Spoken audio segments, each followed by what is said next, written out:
bien salut à tous, j'espère que vous allez bien. On se retrouve aujourd'hui pour un tout nouvel article.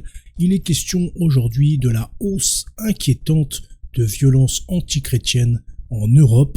D'après Anna Hoffmann, directrice générale de l'Observatoire de l'intolérance et de la discrimination contre les chrétiens en Europe, et d'un communiqué de Monseigneur Bertram Meyer, président de la Commission ecclésiastique mondiale de la Conférence épiscopale allemande. Mais en tout cas, nous allons voir ça aujourd'hui d'après un rapport de 2023 ainsi que de quelques chiffres de 2024. Comme nous avons pu le voir récemment, il y a eu énormément d'attaques contre notre religion en France notamment, mais il y en a également partout dans le monde. Nous allons voir également un tout petit peu en Inde pour finir cette vidéo. Alors restez sur la vidéo jusqu'à la fin. Alors cet article, je l'ai sorti aujourd'hui sur Le Cateau. Donc c'est un mix entre l'article de CNA ainsi que le communiqué de Monseigneur Meyer. À l'occasion donc de la journée internationale de commémoration des victimes de violences religieuses, plusieurs voix se sont élevées pour dénoncer l'augmentation préoccupante des crimes de haine anti-chrétiens en Europe.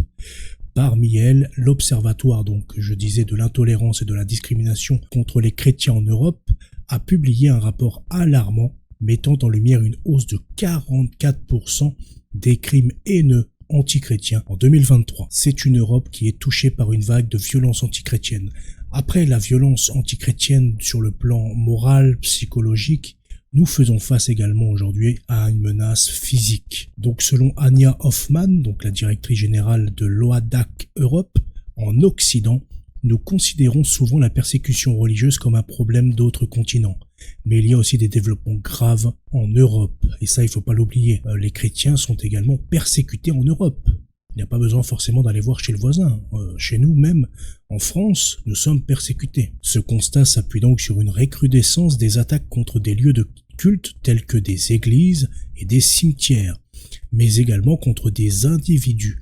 En France, par exemple, près de 1000 incidents antichrétiens ont été recensés en 2023, dont 84 agressions personnelles. Et dans ces chiffres-là, eh bien, il y a également des personnes qui n'ont pas été portées plainte. Depuis le début de l'année 2024, donc l'OADAC Europe a documenté 25 cas de violence.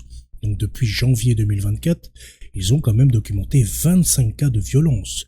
Menaces et tentatives de meurtre contre des chrétiens dans plusieurs pays d'Europe, notamment au Royaume-Uni, en Espagne, en Italie, en Allemagne, en Autriche, en Pologne et en Serbie. Certaines attaques ont visé des communautés entières, comme celle qui s'est produite en juin à Dijon, où une communauté adventiste a été agressée au gaz lacrymogène pendant un service religieux, provoquant la panique et blessant 9 personnes. Et là aussi, il ne faut pas oublier quelque chose, c'est surtout les chrétiens convertis. Donc les chrétiens qui sont convertis de l'islam.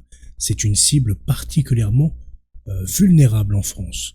Et puis en Europe, et dans le monde même. Les convertis chrétiens provenant de l'islam sont particulièrement exposés à ces violences. En mai, un tribunal britannique a condamné un homme à une peine de prison pour avoir tenté de tuer Javed Nouri, un musulman qui s'était converti au christianisme, que l'agresseur considérait comme un apostat méritant la mort. Et c'est exactement ça. Pour l'islam, nous ne pouvons pas apostasier sous peine de mort. Face à cette situation alarmante, Anja Hoffmann a appelé les gouvernements européens à prendre des mesures urgentes pour protéger ces personnes. Le droit à la conversion est un élément essentiel de la liberté religieuse. Les gouvernements européens doivent donc faire tout ce qui est en leur pouvoir pour protéger en particulier les convertis chrétiens issus d'un milieu musulman, qui sont exposés à un risque élevé. Un appel donc à la responsabilité des États et des religions. Monseigneur Meyer, président donc de la commission, comme je l'ai dit tout à l'heure, a lui aussi exprimé son inquiétude en cette journée de commémoration. Malheureusement, au lieu d'un déclin, nous constatons une augmentation constante de la violence contre les personnes en raison de leur foi ou de leur appartenance religieuse. Nous devons observer que l'intolérance religieuse et la discrimination conduisent à plusieurs reprises à des attaques contre ceux qui pensent différemment. Aujourd'hui en France, en 2024, nous sommes également persécutés par des athées, par des gnostiques, par tous ceux qui ne sont pas chrétiens et qui pensent le contraire de ce que nous pensons. Pour le moment, ils ne sont pas passés physiquement, mais ils attaquent quand même nos églises et nos monuments. Nous pouvons voir un paquet d'antifa, par exemple, venir brûler des églises, etc. Si bien, après, à la Révolution, les athées et puis tous ceux qui étaient révolutionnaires tuaient physiquement les chrétiens.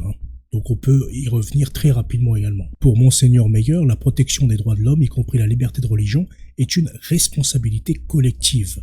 il a souligné que chaque État a le devoir de garantir la liberté religieuse de ses citoyens. Tous les États ont la responsabilité de lutter contre les violations des droits de l'homme et donc aussi de la liberté religieuse. Lorsque cela ne se produit pas ou que l'État lui-même s'attaque à ses droits, la discrimination et, en fin de compte, la violence, en particulier contre les minorités religieuses, ne sont pas loin.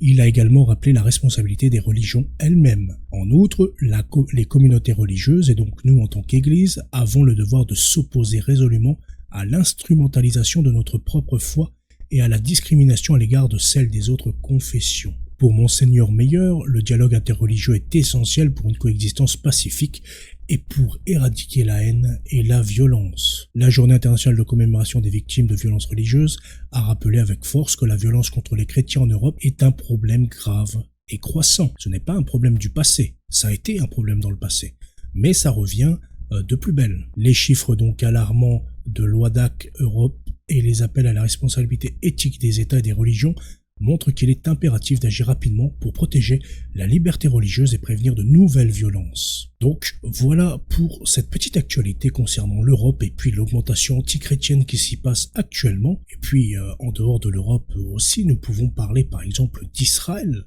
où des chrétiens sont châtiés, des chrétiens sont humiliés, ils se font cracher dessus. En Palestine également, ils se font bombarder, mais plus récemment aussi en Inde. Donc voilà pour parler de l'Inde, voici cette petite vidéo. Là, ce sont des Indiens, des chrétiens indiens qui ont été obligés de fuir leur maison, fuir leur village, fuir leur ville à cause de cette persécution des nationalistes hindous. D'ailleurs, j'ai fait une vidéo à ce sujet que vous allez pouvoir retrouver sur la chaîne YouTube. Et du coup, eh bien, les chrétiens se font violer, se font assassiner, se font égorger par les hindous nationalistes. Donc ils perdent leur maison et ils sont obligés d'aller vivre dans des jungles. Voilà ce que représente cette persécution dans le monde des chrétiens. Alors n'hésitez surtout pas à offrir des prières, des jeûnes, des sacrifices, à faire dire des messes pour tous ces frères chrétiens dans le monde et pour également vos frères chrétiens en France et en Europe. Il ne faut pas nous oublier non plus. J'espère que cette vidéo vous aura plu. Je vous souhaite une très bonne journée. À bientôt. Salut.